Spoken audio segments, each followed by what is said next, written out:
deadline. Yesterday, we were reading the comments of CAF President Issa Hayatu about Nigeria always in the eye of the storm. Why?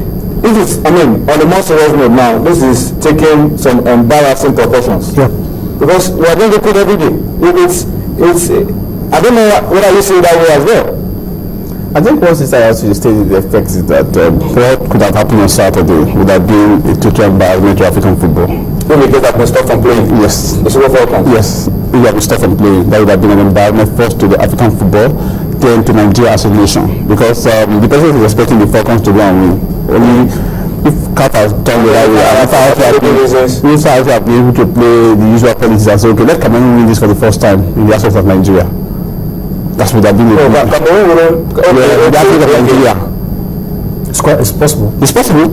Yes, it's possible. Nigeria will play out. I know South Africa, it will be South Africa against Cameroon. Well, could have that. It will take the game for them to win. But if they are disqualified Nigeria, what's the effect of bringing in South Africa to come and play? But Nigeria would have been disqualified. Cameroon will be the champions. No.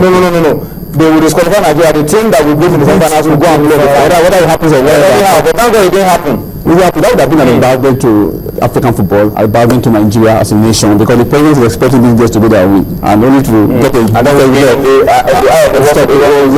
So I think Mr. Hayatu was trying to be a bit sincere and severe this time around, trying to let Nigeria understand. We were also protecting CAF and protecting the women's game.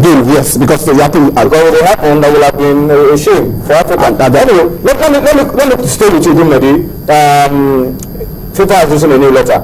I'm sure we will try to get you to see, just because nowadays when these kind of letters come, we get different reactions. Some people say it was manufactured somewhere in Metima or somewhere in Kuje, but that's just the letter scrolling on your screen addressed to the president of the Nigerian Football Federation, Amaju Pinnick. That's the one FIFA recognizes anyway. The September 30th elections. And the September 30th elections that brought him in. And that's the body, the text of the letter from FIFA. Obviously, before the letter came out, there's been a query from FIFA that gives us, the summary of what has been happening.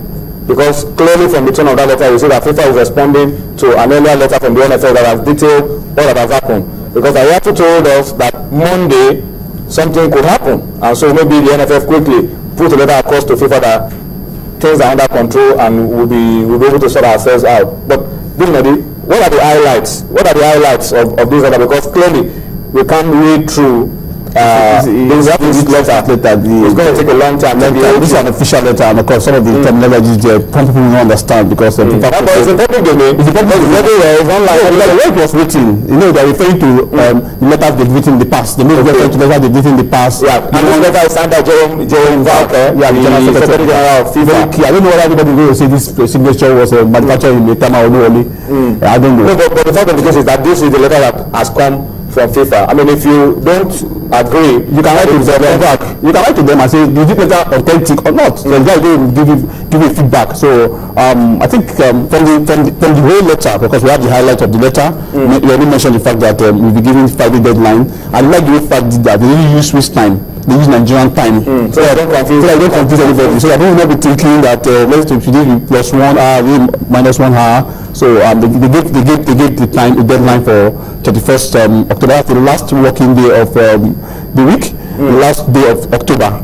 So that's 31st October, Friday, 12 noon, midday Nigerian time. So it's 12 noon Nigerian time. Okay, let's see. I don't know if it is ready.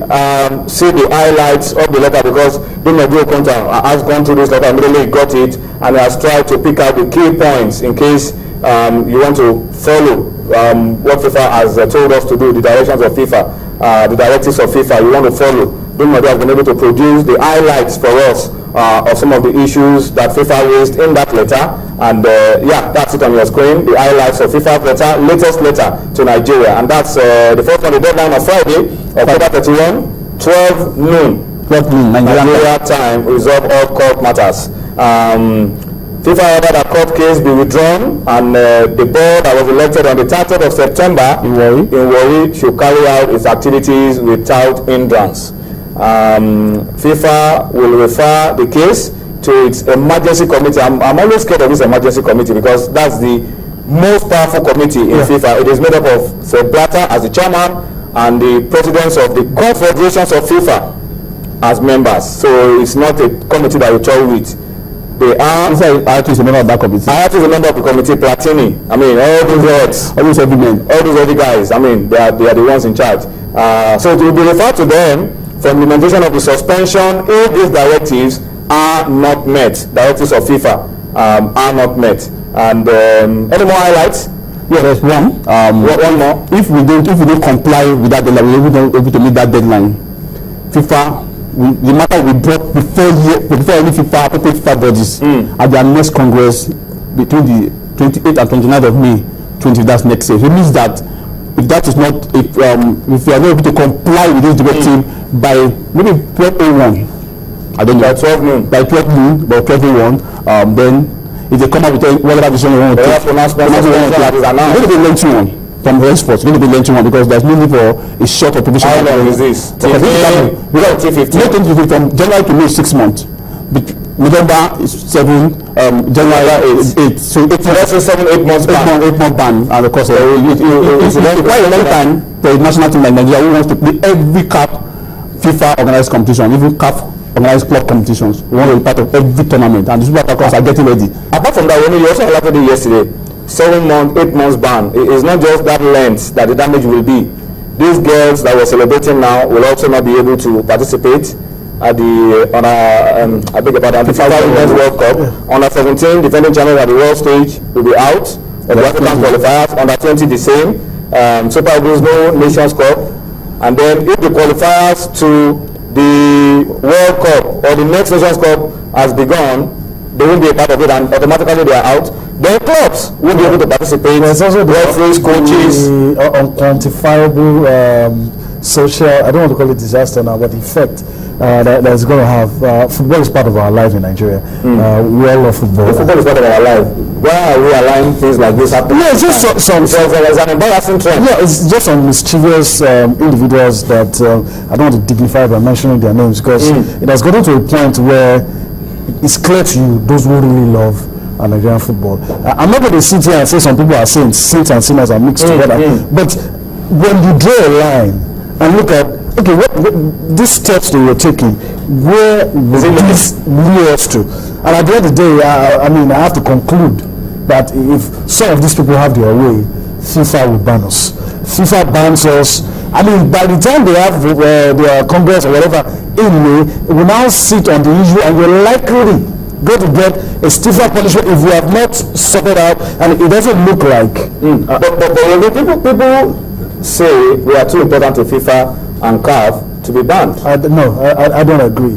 Even this act of extending this deadline to Friday is some kind of leniency. Even God is slow to anger, full of. But once the anger comes, once you allow him pounce on you, I think that's what give you a very long road to pull. FIFA is hesitating with Nigeria. It does not mean that the laws do not apply to Nigeria, and that's what most people know. Some people have told us that FIFA means Nigeria. I don't know wherever they go. The ones that voluntarily join FIFA, and if we want to voluntarily pull out, we can pull out. Yes, and I agree with what you said yesterday. I think at some point we tried to pull the wool over FIFA's eye by lying to FIFA that we're following their statutes, their laws, but we know what operates within the confines of this country. We know that, for instance, a sports minister is just a phone call, don't do this, and somebody will be done.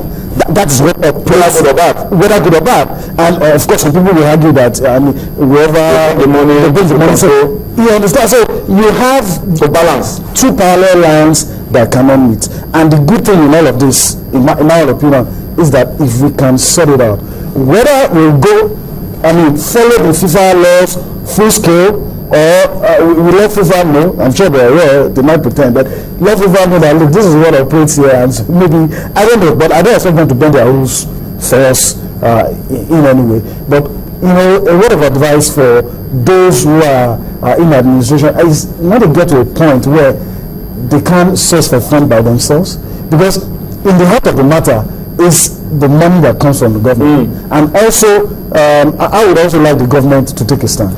on this position. Those two issues are key. The government takes a stand, And then where the people